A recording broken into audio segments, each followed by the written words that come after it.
warahmatullahi wabarakatuh. Saya Azmi Hani dari SMA 80 kelas 12 IPA 3. Di video ini saya ingin melakukan sebuah praktek yang berhubungan dengan penyimpangan semu hukum Mendel. Tahu nggak sih kalau pada kenyataannya tidak semua persilangan menghasilkan rasio atau perbandingan fenotip yang sesuai dengan hukum Mendel.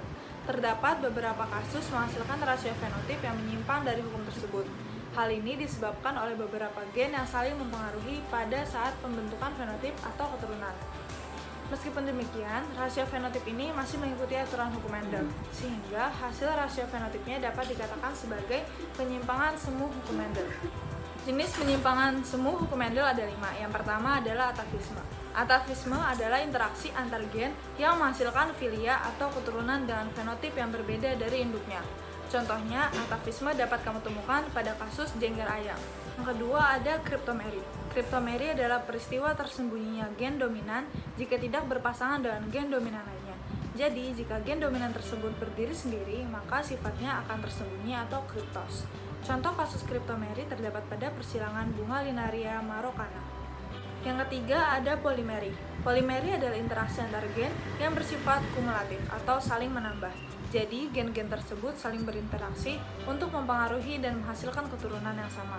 Contohnya adalah selanjutnya adalah epistasis atau hipostasis. Epistasis, hipostasis merupakan peristiwa ketika gen yang bersifat dominan akan menutupi pengaruh gen dominan lain yang bukan alelnya. Penyimpangan semu hukum Mendel yang terakhir adalah komplementer. Komplementer adalah interaksi antara gen dominan yang sifatnya berbeda, yang saling melengkapi, sehingga memunculkan fenotip tertentu.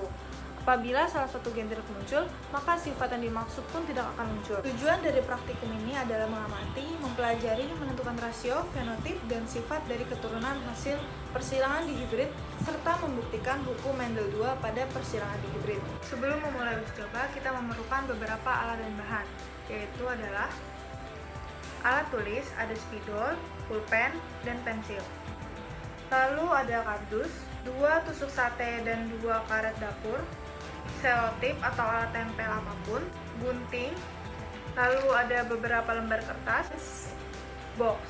Ini bisa diganti menjadi styrofoam atau apapun yang bisa ditancapkan untuk tusuk sate nanti. Jika sudah siap semua alat dan bahan, mari kita mulai uji cobanya. Langkah pertama yang kita lakukan adalah menggunting kardus dengan 4 ukuran yang sama, seperti ini.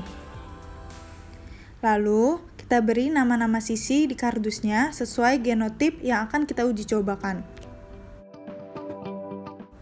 Kalian bisa menempelkannya dengan selotip, seperti yang saya lakukan, atau dengan alat tempel lainnya.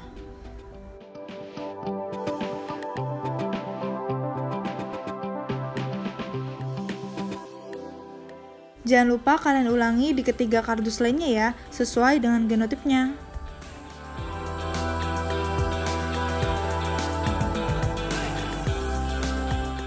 Nah, ini dia hasilnya, jadinya akan seperti ini. Di sini saya memberikan 2 warna spidol yang berbeda agar nanti tidak bingung. Langkah selanjutnya, ikat karet dapur ke tusuk sate, gunanya untuk menahan si kardus agar tidak jatuh saat diputar nanti. Lalu tusukkan kardus ke tusuk sate dengan warna genotip yang sama dan membentuk tanda tambah.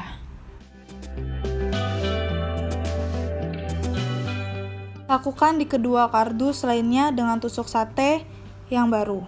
Lalu jangan lupa direkatkan ya.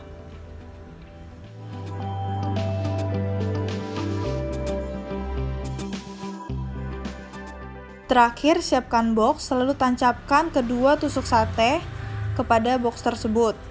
Jika sudah, kita dapat memulai uji cobanya.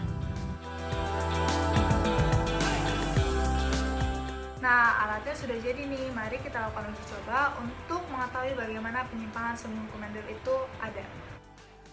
Putar baling-baling genetika sesuai arah jarum jam. Lalu, kita cari sampai kedua sisi dari kedua baling-baling menyatu seperti ini. Nah, jangan lupa ya menuliskan hasilnya agar tidak lupa.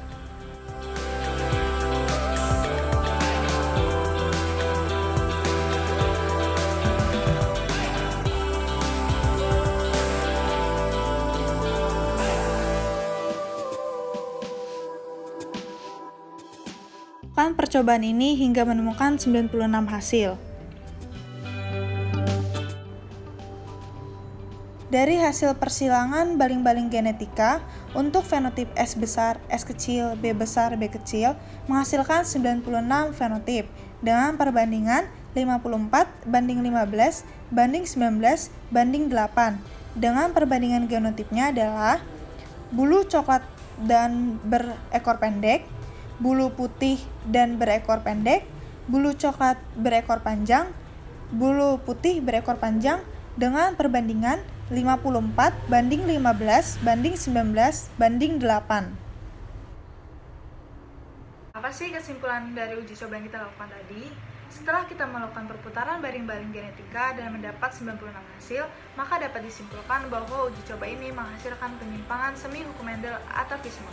Seperti yang saya jelaskan tadi, atavisme adalah salah satu penyimpangan semi hukum Mendel yang terjadi karena interaksi antar gen yang menghasilkan filia atau keturunan dengan fenotip yang berbeda dari induknya.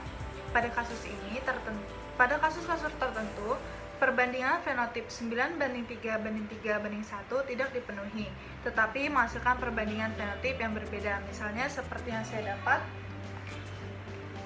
yaitu 54 banding 15 banding 19 dan banding 8. Sekian dari praktik baling-baling genetika untuk membuktikan penyimpangan semi hukum Mendel. Kurang lebihnya mohon maaf. Wassalamualaikum warahmatullahi wabarakatuh.